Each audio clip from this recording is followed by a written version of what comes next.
Hi అండి. Welcome to Tamil Durga shorts. పెళ్ళైన కొత్తలో అందరికీ ఇలాంటి సెంటిమెంట్ విషయాలు జరిగే ఉంటాయి కదండీ! అదేంటో అనుకుంటున్నారా? ఏమీ లేదు. పెళ్ళైన తర్వాత ఫస్ట్ అత్తారింటికి పంపించినప్పుడు అమ్మగారింటి సైడ్ చెప్తూ ఉంటారు కదా! మా అమ్మాయిని మీ అమ్మాయిలా చూసుకోవాలి అని. అప్పుడు అత్తయ్య వాళ్ళ ఇంటి సైడ్ సెంటిమెంట్‌గా మా సొంత కూతురులా చూసుకుంటాం అని చెప్తారు కదా! అది అబద్ధమో, నిజమో తెలీదు గానండి. అందరి ఇంట్లో ఇలా ఉండదని చెప్పను. అంటే మీ ఇంట్లో ఉందా అని అనుకోవచ్చేమో. మా ఇంట్లో మా హస్బెండ్ నన్నైతే అమ్మలానే చూసుకుంటారండి. సేమ్ మా అమ్మగారు మమ్మల్ని ఎలా చూసుకునేవారో అలానే నేను ఏది అడిగితే అది కొని తెస్తూ ఉంటారు.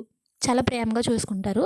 ఇదంతా ఎందుకు చెప్తున్నానంటే ఇలాంటి చిన్న చిన్న విషయాల్లో కూడా సహాయం చేసి ఒక పని ఇంకొక పని సర్దుకుంటూ చేసుకుంటూ పోతే అలుపన్నది మనకి తెలీదు ఎంత పని చేసినా. ఇప్పుడు నేను సింగిల్‌గా ఒక్కదాన్నే ఇన్ని పనులు చేసుకోవడం, వంట పని, పై పని, ఇలా బాబుని చూసుకోవడం చాలా పనులు ఉంటూ ఉంటాయి కదా!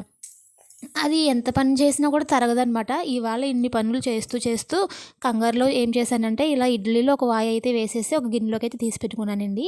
మళ్ళీ సెకండ్ వాయి ఇప్పుడు తీస్తున్నాను చూసారా? ఈ వాయి అయితే చాలా సేపయిందనమాట వేసి. ఏంటి ఇడ్లీలు ఇంకా ఉడకట్లేదు అని చెప్పి స్టవ్ చూస్తే అయిపోయిందేమో గ్యాస్ అనుకున్నాను. కానీ నేను చేసిన తప్పేంటంటే స్టవ్ ఆన్ చేయలేదండి. ఈలోపు నేను చట్నీ కూడా చేసేసాను. తాలింపు కూడా పెట్టేశాను. ఇప్పుడు ఇంట్లో ముగ్గురున్నా, లేదంటే నలుగురున్నా, లేదంటే ఇద్దరున్నా, ఒక్కరున్న వాళ్ళకి సహాయం ఎలా చేస్తారనుకోవచ్చేమో. హస్బెండ్ సహాయం అయితే ఉంటది. ఇప్పుడైతే నాకు ఇద్దరు, ముగ్గురున్నా కూడా నా హస్బెండ్ చిన్న చిన్న పనుల్లో నాకు చాలా హెల్ప్ చేస్తూ ఉంటారనమాట. ఒక్కొక్కసారి అలుపొచ్చేసి ఎందుకురా బాబు పెళ్లి చేసుకున్నావు అనిపిస్తూ ఉంటది. ఇన్ని పనులు చేయడం చాలా కష్టం. నిజంగా మన అమ్మ వాళ్ళు ఎలా చేస్తారో.